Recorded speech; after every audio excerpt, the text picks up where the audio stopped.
लक्षात आलं नाही, अरे कुठं लक्ष होतं तुझं, असं म्हणतो आणि पुढे जातो. शिक्षकाची भूमिका काय आहे, तर जोपर्यंत प्रत्येक विद्यार्थ्याला तुमचा मुद्दा आहे, विषय आहे, घटक आहे, प्रत्येक विद्यार्थ्याला कळत नाही तोपर्यंत तुम्ही प्रयत्न करत राहायला पाहिजे. आणि प्रयत्न, सतत प्रयत्न हे शिक्षकाच्या एक अंगीकृत किंवा शिक्षकाच्या अंगचा एक भाग असला पाहिजे. तर मी आपल्याला या निमित्तानं काही गोष्टी एवढ्यासाठी सांगायला लागलोय की शिक्षणशास्त्र या भूमिकेतून पाहतं, शिक्षणशास्त्र या भूमिकेतून पाहतं की विद्यार्थी हा केवळ आपण असं म्हणतो की मातीचा गोळा असतो, असं नसतंच.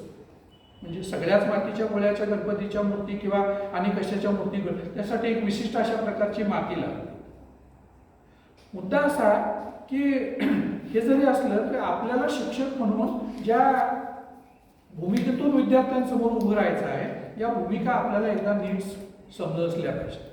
आणि एकदा मग विद्यार्थ्याची सायकॉलॉजी, विद्यार्थ्याचं सगळं एकूण जे अंतर्बाह्य रूप आहे, विद्यार्थ्याची स्वप्न काय आहे, विद्यार्थी आज कुठं आहे, त्याला उद्या कुठं जायचं आहे, ह्या सगळ्या गोष्टी शिक्षकाला नीट समजल्या पाहिजेत किंवा नीट समजून घेतल्या पाहिजेत. आणि जर ह्या शिक्षकाने नीट समजून घेतल्या तर आपल्याला वेगवेगळ्या प्रकारे आणि पद्धतीनं प्रयत्न करता येईल. आता आपण ज्याला आपल्या आजचा जो महत्त्वाचा मुद्दा आहे त्या मुद्द्याकडे मी थोडंसं आपल्याला घेऊन जातो.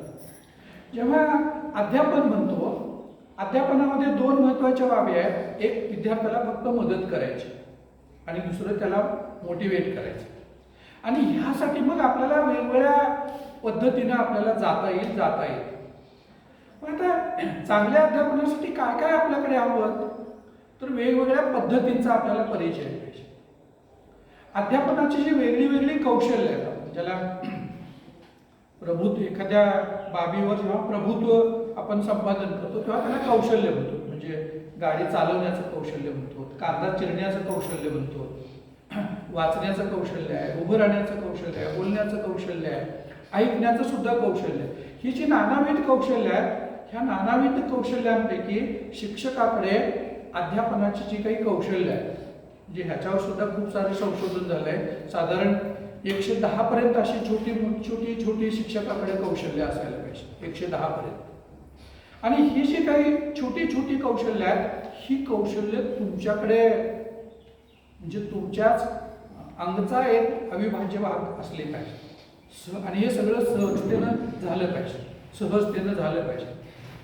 आणि ही जी कौशल्य आहेत, वेगवेगळ्या प्रकारच्या अध्यापन पद्धती आहेत. म्हणजे कधी आपण म्हणजे मी एखादी गोष्ट, आता मी तुम्हाला गोष्ट सांगतो, असं म्हटलं की विद्यार्थी काय करतात, एखादा मुद्दा आपण थोडं क्लेरिफिकेशन करतो, मग इथं व्याख्यान येतं, लेक्चर मेथड आपण असं म्हणतो.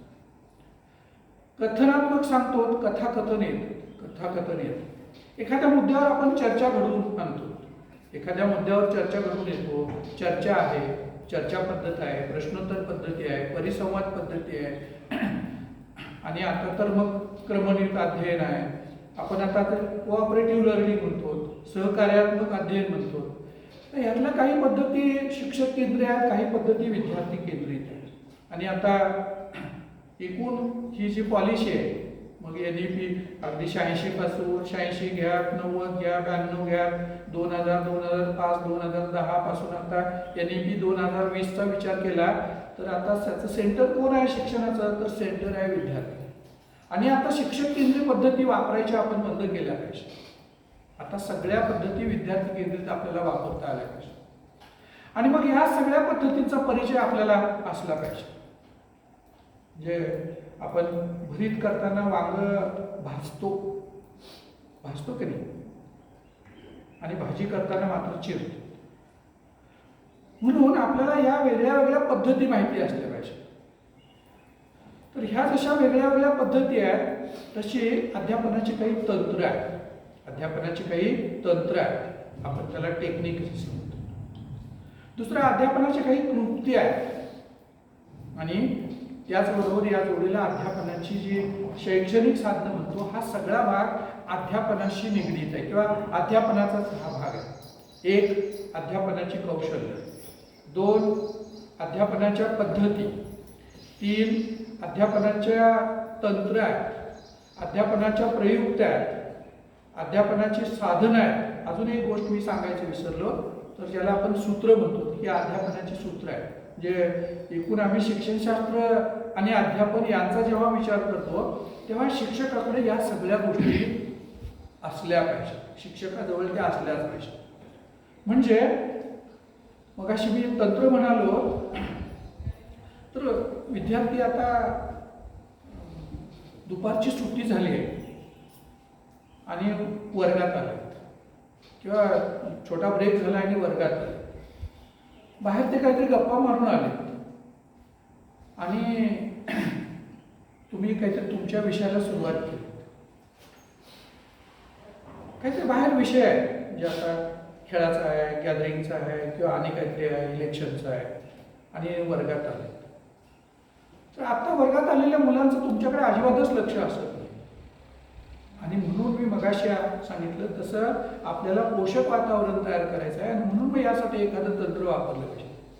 आज आपण मी काहीच शिकवणार नाही बरं काय, मी तुम्हाला एक छान गोष्ट सांगणार आहे आणि आपण एका विषयावर चर्चा करणार आहे. एक गोष्ट सांगणार आहे आणि त्याच्यावर आपण जरा विचार करायचा आणि चर्चा करायची. हळूहळू विद्यार्थी तुमच्याकडे आकर्षित व्हायला लागतात किंवा तुमच्या मुद्द्याकडे लक्ष त्याचं यायला सुरुवात होतं. असं वर्गात जी काही परिस्थिती असेल त्या परिस्थितीप्रमाणे आपल्याला आपला पवित्रा बदलता आला पाहिजे, आपल्याला तंत्र वापरता आलं पाहिजे, प्रयुक्ती वापरता आली पाहिजेत, पद्धती वापरता आल्या पाहिजेत आणि प्रसंगपरत्वे एखादं साधन सुद्धा वापरता आलं पाहिजे. कौशल्य तर आपल्याकडे असलीच पाहिजे, म्हणजे बोलण्याचं कौशल्य आहे, उभं राहण्याचं कौशल्य आहे, समर्पक भाषा वापरण्याचं कौशल्य आहे, मुद्देसूद मांडणीचं कौशल्य आहे, शैक्षणिक साधनं हाताळण्याचं कौशल्य आहे, वापरण्याचं कौशल्य आहे. एखादा मुद्दा तुम्हाला स्पष्ट करून सांगायचं म्हणजे स्पष्टीकरणाचं सुद्धा कौशल्य आहे.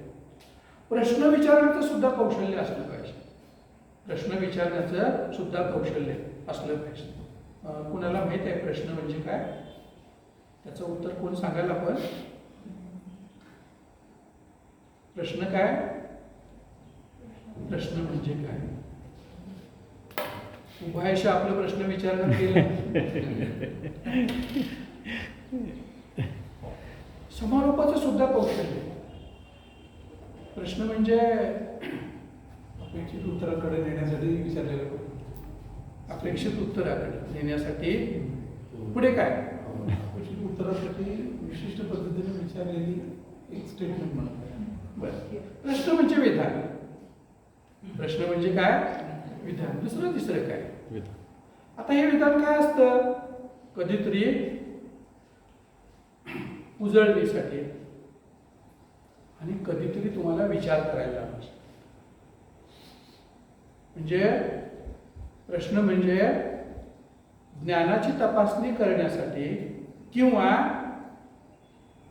ज्ञानाची निर्मिती करण्यासाठी, ज्ञानाची तपासणी करण्यासाठी किंवा ज्ञानाची निर्मिती करण्यासाठी विधान म्हणजे प्रश्न. प्रश्न म्हणजे काय? विधानच असतं, वाक्यच असतं.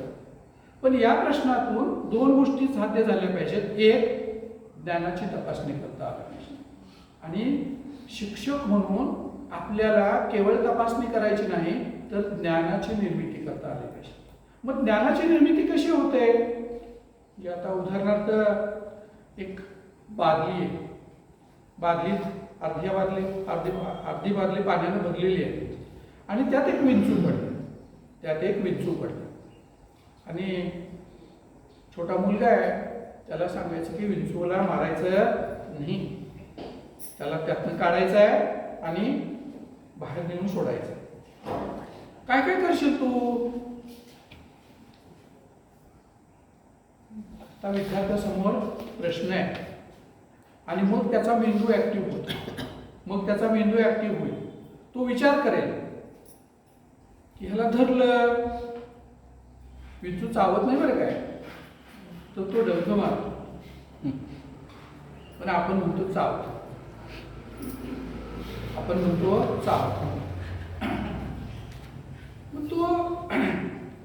विंचवाला कसं त्या बादलीतल्या पाण्यातून काढेल?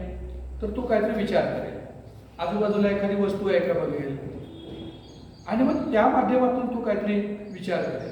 मग कधी कागदाचा वापर करेल, एखादा पुठ्ठा असेल, एखादे पळी चमचा असं असं काहीतरी असेल, पुस्तक असेल, एखादी वस्तू असेल, लाकडी पट्टी असेल, काय जे जे त्याच्या अवतीभोवती असेल तो त्याचा विचार करेल, त्याचा वापर करेल आणि सुरक्षित अशा प्रकारे तो विंचू बाहेर काढायचा तो काय करेल, प्रयत्न करेल. असा जेव्हा विचार करतो, हा विचार करणे म्हणजे ज्ञानाची निर्मिती आहे. आपल्याला शिक्षक म्हणून काय करायचं आहे?